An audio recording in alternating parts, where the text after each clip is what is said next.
planet is home to truly spectacular animals, but none are quite as unique as the conure.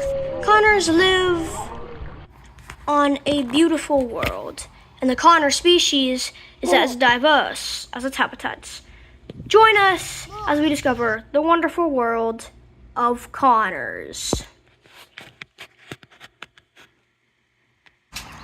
The three-toed conure, the most common of all conures. He's gonna become food. All conures share three unique features. 1, enlarged limbs for traversing uncharted land. 2, very, very large hindquarters, and the ability to communicate using a variety of calls.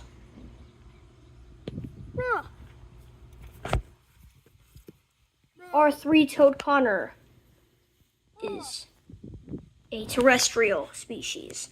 There are 3 types of conures: the terrestrial, the aquatic, and the arboreal. And three-toed conures often navigate the rocks and streams and share a unique relationship with the waters.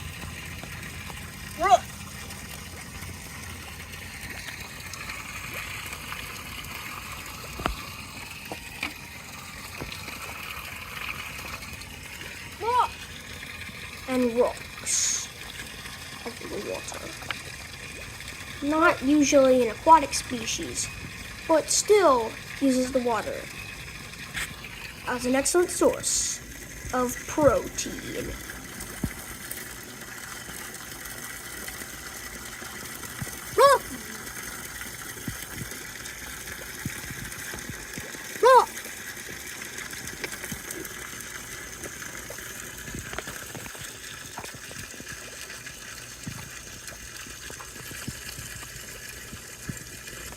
In the rivers. Moving on to the scorching deserts of Egypt, home to the resilient desert conure. This conure chill in the deserts, striding across the land, and easily withstands the harsh conditions of the shifting sands. Impressively agile, it is the fastest known species of conure. Navigating uncharted land is tough and very tiring for the desert conure.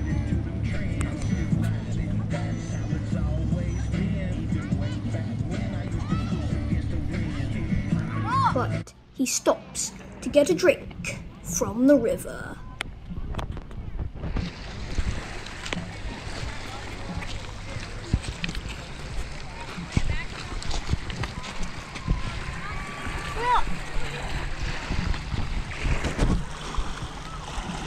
Little does he know that he is in the territory of a freshwater conure.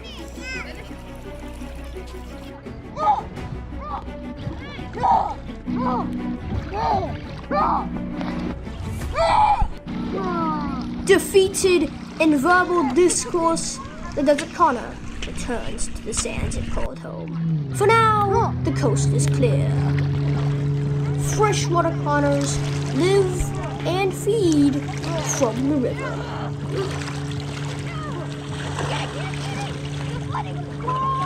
Each day they swim, and each day they also must consume their own body weight in water.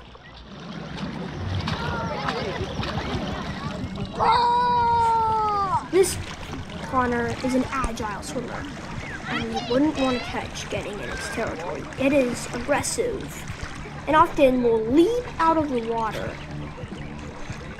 at times, like this.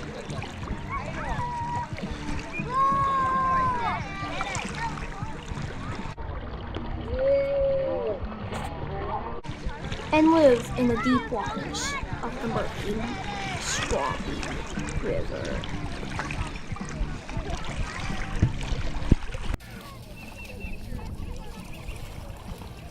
A good swimmer returns to the waters after a territorial dispute.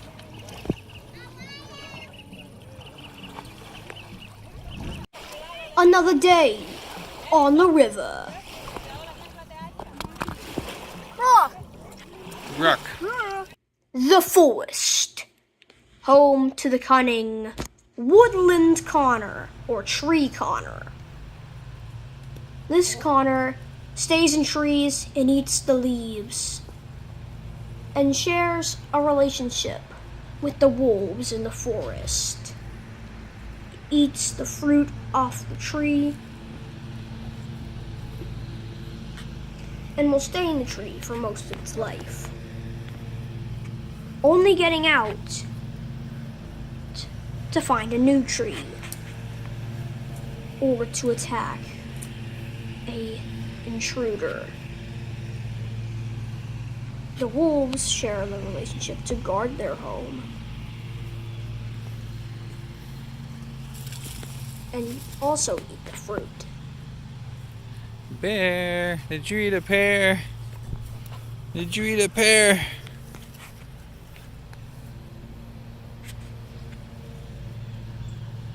But their main enemy is something called the black groundhog. And he stays in a tree, ready to strike when it attacks. Is that its tasty? territory and fruit.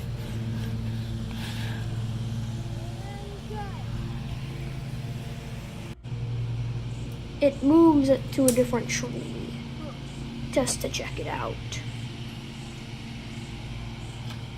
But he is not strong enough to climb all the way top to the tree. But he just doesn't realize it yet. This tree is also already taken, and will just have to return to the tree he called home.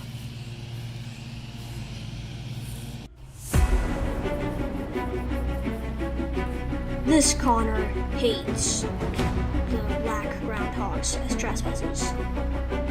Then he will jump down from the tree and undergo the sounds of a ferocious battle between wild conner and beast. The wild conner has an effective method to grab onto its snout and ram it, and also use its forelimbs for combat, and shoves it away from its home, while the wolf eats its fruit. He's basically saying, "Get away from my territory." Moving on to the most aggressive one. The silverback conner is always in search of his next target. This conner considers everything a potential threat, like the saber-tooth conner, but even more aggressive. If you see it, run.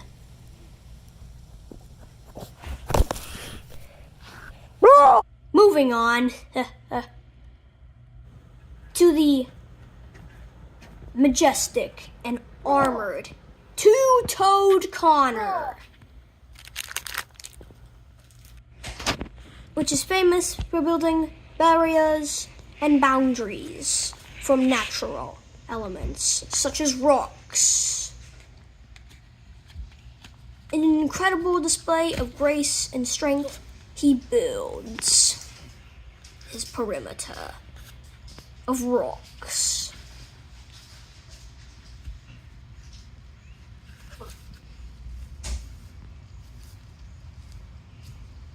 This might just be the perfect perimeter.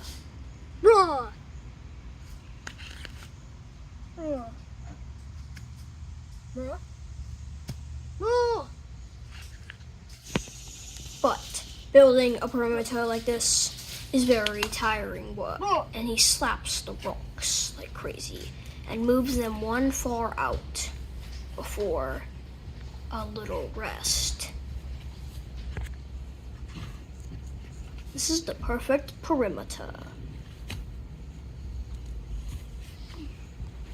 And it's time for a good ol' rest. See you in the sequel.